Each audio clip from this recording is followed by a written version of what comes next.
Então vamos lá, né, pessoal? Vamos dar continuidade. Vamos falar sobre a primeira espécie.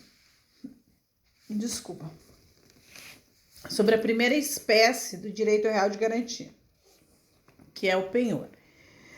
Nós temos como direito real de garantia o penhor, anticrese e hipoteca, tá? Quando nós falamos do penhor, nós temos que observar a sua regulamentação lá nos artigos 1431 a 1472 do Código Civil, tá? Então, esse direito real de garantia, ele vai ser, como nós já falamos, ele vai ser constituído por um contrato com todos aqueles requisitos que nós acabamos de visualizar, porém, devidamente registrado, né? Aqui nós temos como objeto bens móveis. E nos especiais, nós temos alguns especiais que ele vai acabar surtindo o seu efeito em cima de bens que estão incorporados ao principal, que são o que ocorre lá naquela questão dos penhores especiais, que nós vamos ver um pouquinho mais à frente. Uma das características principais do penhor, principalmente no penhor tradicional, é a transferência do objeto. Significa o quê? Eu, como devedora, constituo um direito real de garantia em relação a algum bem meu e registro esse contrato, porém, eu tenho a obrigação de transferir a posse ao credor, entregar o bem. Que significa que enquanto eu não quitar integralmente a dívida, o credor que vai ficar com esse objeto. A partir desse momento, meu Deus, esse friozinho me judiou. Desculpa, gente. A partir desse momento em que eu constituí um direito real de garantia, que de forma voluntária eu gravei um ônus no meu bem imóvel, eu tenho que transferir o bem, o credor recebe essa posse e ele que vai ter que ter, fica feio, né? Ele quem vai ter as obrigações de conservação e manutenção. Porém, quem vai arcar com os valores dessa conservação e manutenção é o devedor. Tanto que nós vamos ver que um dos direitos do credor é receber, ser restituído desses valores que ele tiver que despender para conservar e manter o bem. Então, uma das características principais do penhor é a transferência da posse do objeto ao credor enquanto não efetivar o pagamento. Efetivou o pagamento, o credor tem a obrigação de restituir o objeto ao devedor sob pena de uma posse injusta pela precariedade, ok? Essa é a regra, é a transferência do objeto.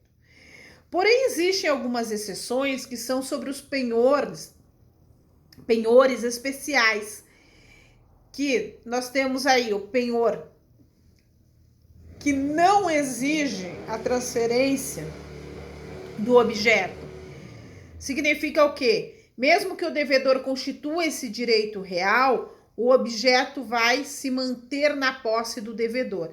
E o devedor, logicamente, vai ter que arcar com todas as conservações e manutenção desse objeto, porque esse objeto está gravado. Significa o quê?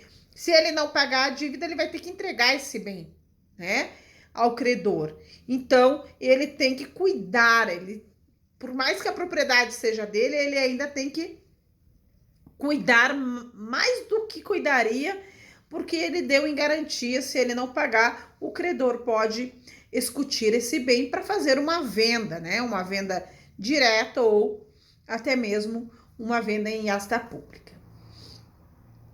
O penhor rural, penhor industrial, mercantil e o penhor de veículos são as espécies de penhores que o devedor continua, mantém-se com a posse do objeto, ok? Pessoal, uma das coisas que eu sempre falo, e eu peço para as pessoas tomarem um pouquinho de cuidado, é que quando nós falamos de penhor, não é falar em penhora, tá? O penhor é um direito real de garantia em que o devedor voluntariamente oferece o bem. A penhora, ela é algo compulsório, ela é algo que o juiz determina a penhora em relação. Significa o quê?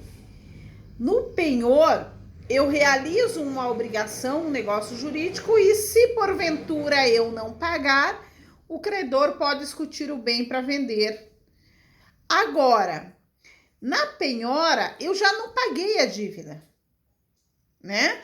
E é feita a execução do contrato, a execução da obrigação, e o juiz determina a penhora para posterior venda judicial ou adjudicação do bem. Então, eu não posso confundir esses dois institutos, porque não tem nada a ver uma coisa com a outra. Isso significa que quando eu falar de um bem objeto de um direito real de garantia tipo penhor, eu vou dizer que esse objeto está empenhado e não penhorado. O objeto penhorado é aquele objeto que passou por um processo e foi determinado a sua penhora, que vai ser retirado de forma compulsória do devedor para uma venda. Então, o objeto foi penhorado.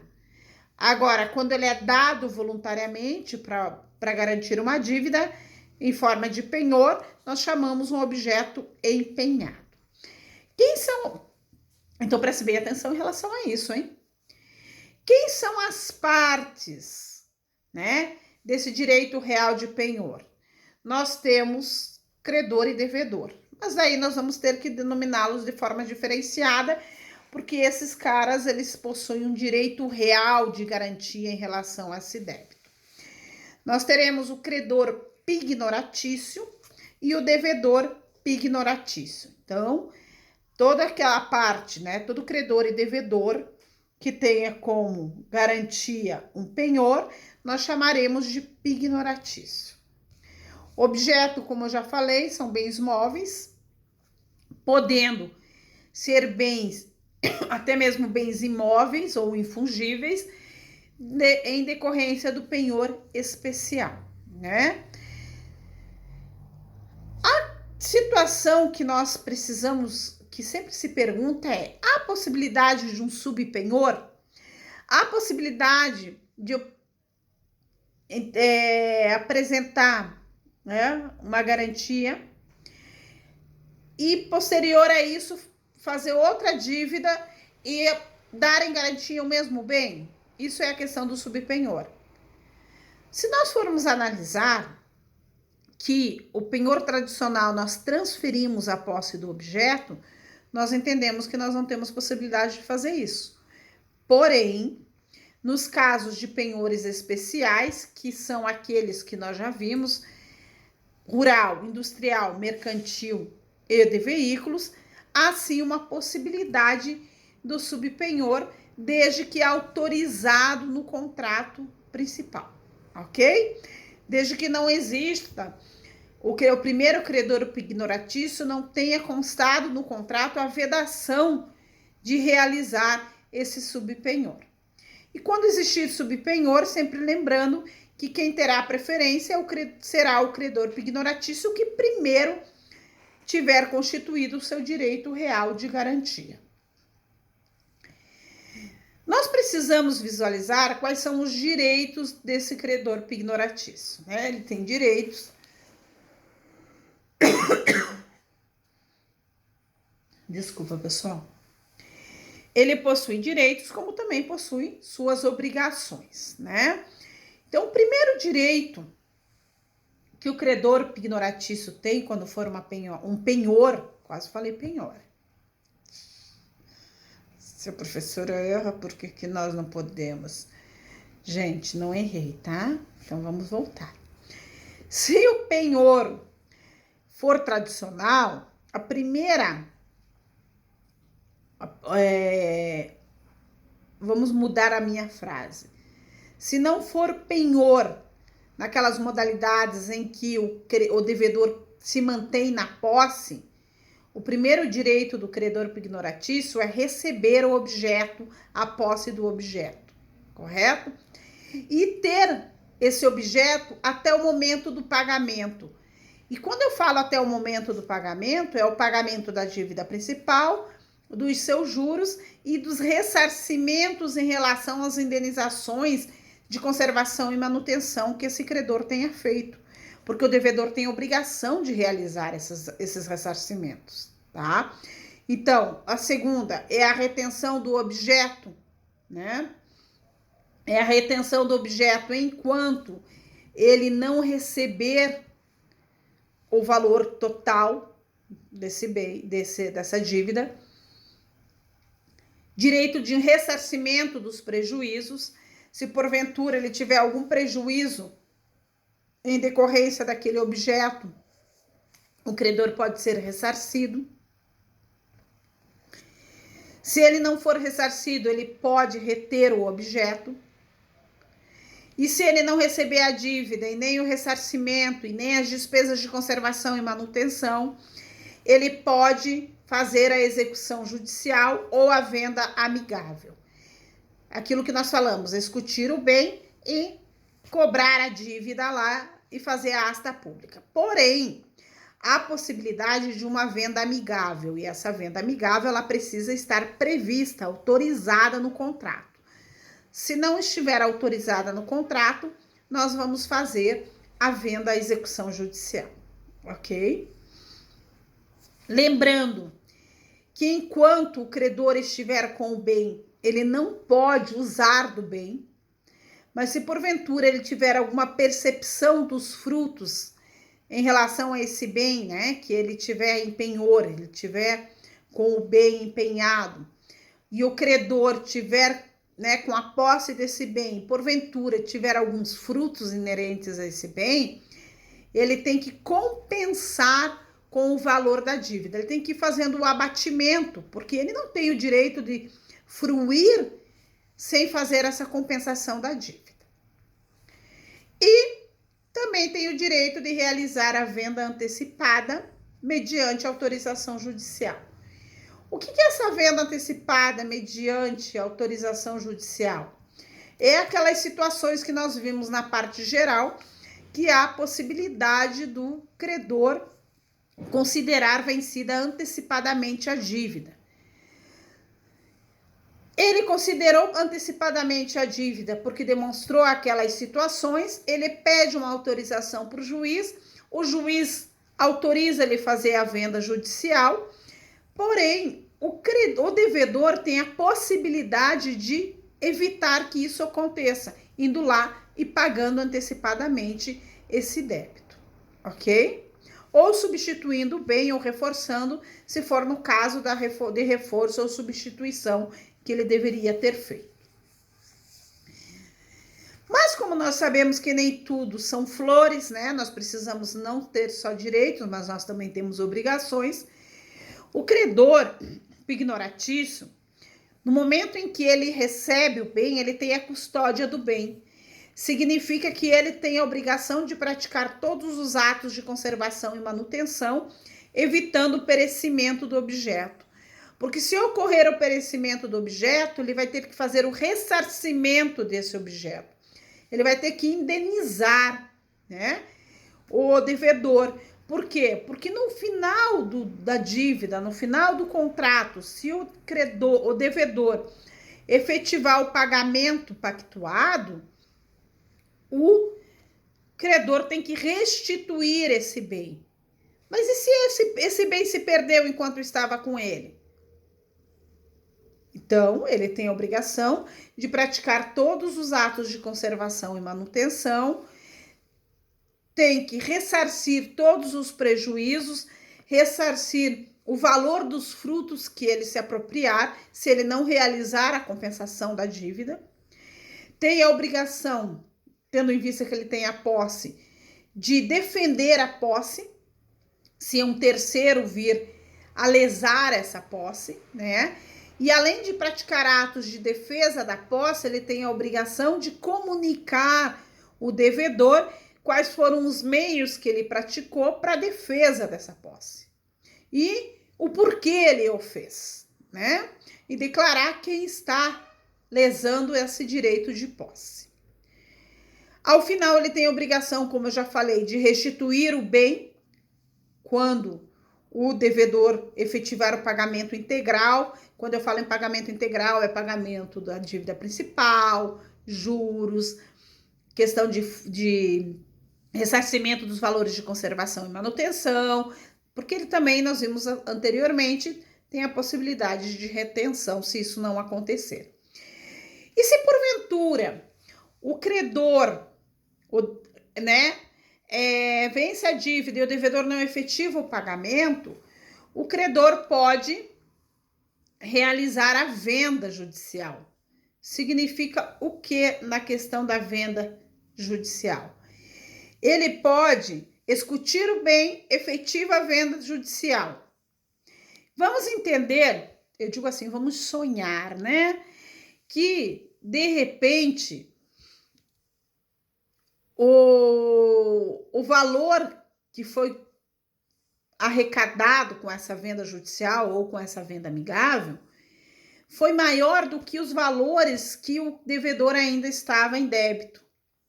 O que o credor tem a obrigação de fazer? Ele tem a obrigação de restituir, devolver esse residual ao devedor, sob pena de enriquecimento ilícito.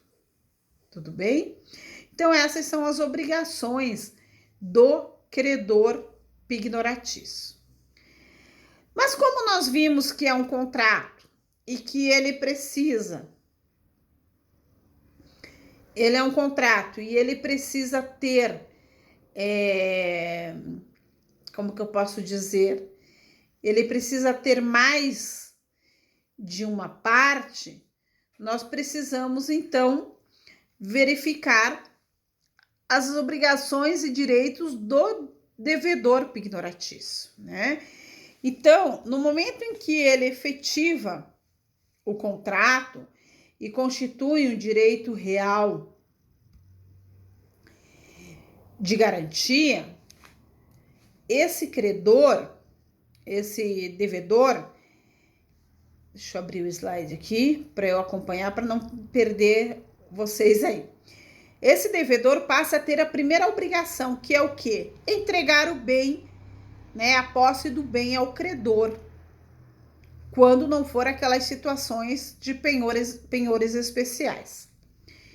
Segunda obrigação que ele tem, efetivar o pagamento integral da dívida. Ele precisa pagar, quitar integralmente aquela dívida. Terceira obrigação, realizar a indenização dos valores que o credor pignoratício gastar com todos os atos de conservação e manutenção enquanto ele estava com a posse do bem. Tem também o direito de reaver o bem e de receber indenização se porventura o credor deixar perecer o objeto, né? Como a gente falou anteriormente, que ele tem a obrigação de praticar os atos enquanto esse objeto estiver na posse dele. Então, nós precisamos observar que o devedor, ele tem o direito de ter o objeto restituído ao final. Isso significa que se porventura o credor não realizar essa restituição, ele passa a ter uma posse injusta pela precariedade. E o devedor pode o quê? Buscar esse bem, né? Ir lá pedir uma reintegração de posse desse bem, se eles estiverem discutindo a questão da posse. Agora, se eles estiverem discutindo a questão de propriedade, aí eles vão falar sobre ações reivindicatórias, vão discutir direitos reais, ok? Então, superado essa situação de direitos e deveres, credores, devedores, pignoratícios, possibilidade ou não de subpenhora, nós precisamos descobrir ou entender ou saber ou relembrar, porque muitos já sabem, que existem algumas espécies de direito real de penhor. A forma de constituição é a mesma, algumas têm aquela particularidade de se manter no bem, o devedor, outras, a maioria delas nós transferimos a posse para o credor. O que vai alterar aqui são as situações dos objetos, tá? Nós temos o penhor rural, que divide-se em penhor agrícola e pecuária, que aqui ele vai ter, quando nós fazemos o penhor de animais, penhor de produto agrícola, de insumos, de tratores. Então, nós temos dentro do penhor rural. Penhor industrial e mercantil, quando o objeto desse penhor diz respeito à empresa, à indústria, né? A maquinários. Penhor de direitos e títulos de crédito é quando nós temos o penhor referente a algum título que representa um crédito, representa um crédito que eu tenha para, olha, eu tenho uma dívida contigo, mas eu quero fazer o penhor, quero empenhar um título que eu tenho para receber da Joana. Fazemos um empenho desse título, que no título nós transferimos ao credor.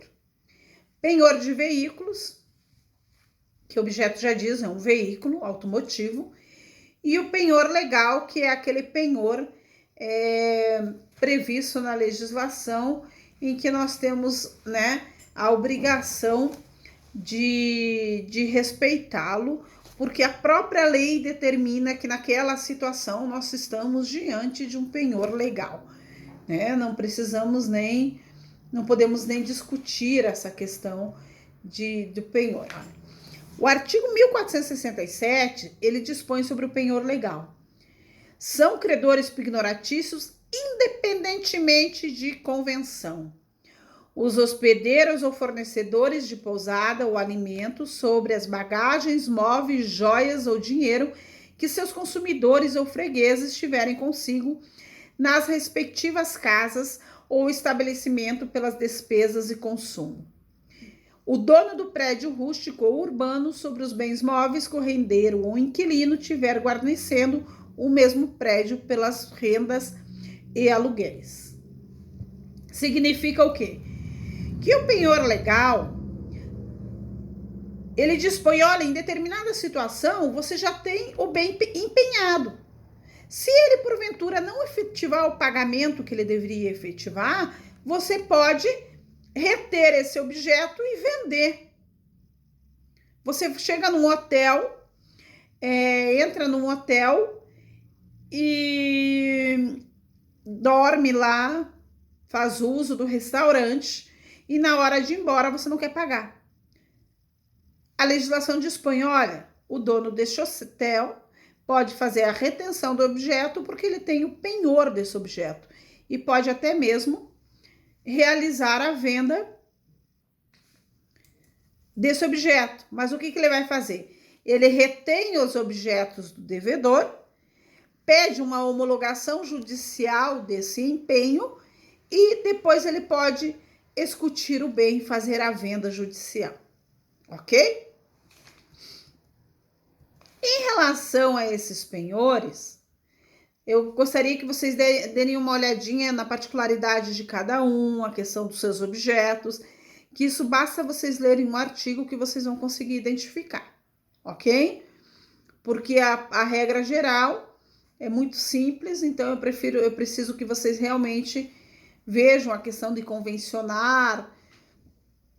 Já falei que, né, no penhor industrial, mercantil, no penhor, que são os penhores especiais, no penhor rural, no de veículos, o objeto não é transferido ao credor, tá? Então, eu quero que vocês Peço para vocês darem uma olhadinha na particularidade de cada penhor, para vocês poderem saber fazer a diferenciação em relação a eles.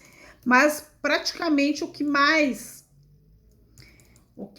que diferencia mesmo é a questão do objeto e a questão de transferência de posse ou não quando da sua constituição, ok? E para finalizarmos, nós temos que falar sobre a extinção desse penhor. Quando que extingue o penhor? Aí nós temos que nos reportar ao artigo 1436 do Código Civil. Extingue-se o penhor, extinguindo-se a obrigação. Gente, se eu empenhei um objeto com a finalidade de garantir uma obrigação e eu paguei essa obrigação, ocorre a extinção desse penhor, ok? Segundo, perecendo a coisa. Lembra? Se de repente ocorrer o perecimento do objeto, eu não tenho mais o penhor em relação àquele objeto.